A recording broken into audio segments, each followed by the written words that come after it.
Chair recognizes the gentleman from Pennsylvania, Mr. Murphy, for 5 minutes. Thank you, Madam Speaker.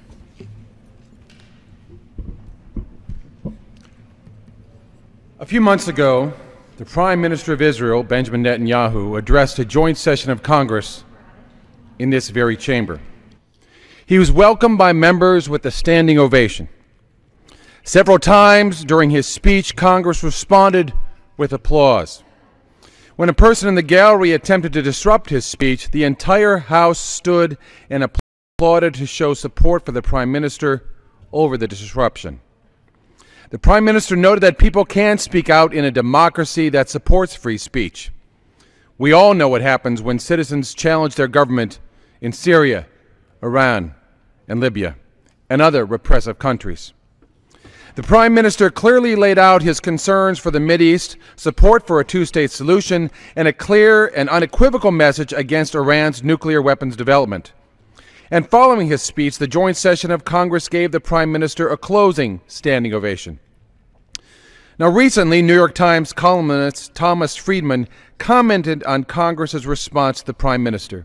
He said, and I quote, "I sure hope that Israel's Prime Minister Benjamin Netanyahu understands that the standing ovation he got in Congress this year was not for his politics. That standing ovation was bought and paid for by the Israel lobby."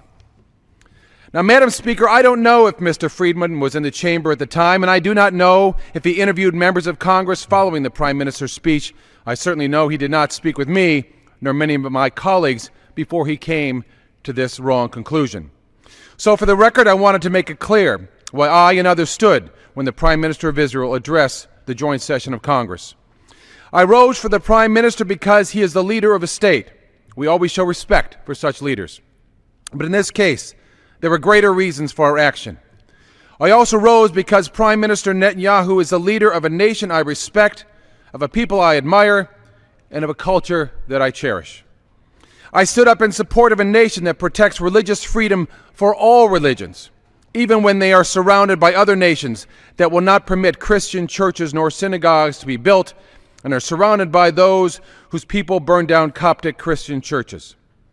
For Israel's tenacity, courage, intelligence, creativity, inventiveness, and endurance over thousands of years, I stood in respect.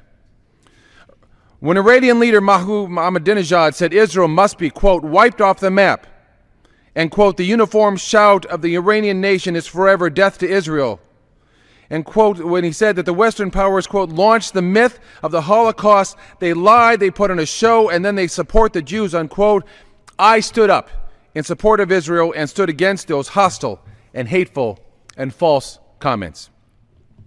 While Iran continues to develop nuclear weapons and openly threatens Israel and the Mideast and Europe, while some may cower in fearful silence, we will stand against nuclear proliferation by these rogue nations. That is why we pass strong sanctions against Iran and support all options to protect our friends. We stood in support of Israel's continuous support of the safety and security of the people of the United States.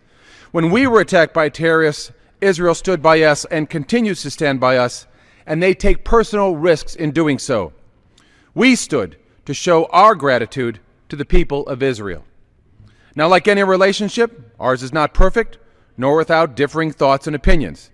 To be sure, there are times when we honestly disagree. That is the nature of governments elected by the people. There will be debate, but we must use these as opportunities to learn from each other, to reaffirm our promises, and to grow. All of that strengthens our bonds because we put respect, true resolution, and a commitment to peace above all else. Mr. Friedman would do well to understand the true issues behind our support. We are jointly committed to peace, to a two-state solution, to fighting terrorism, to supporting tolerance of other religions, to supporting democracy, to standing up against those who would rain thousands of rockets on an innocent people. We will not be silent. We will speak out against terrorism, and we will stand together.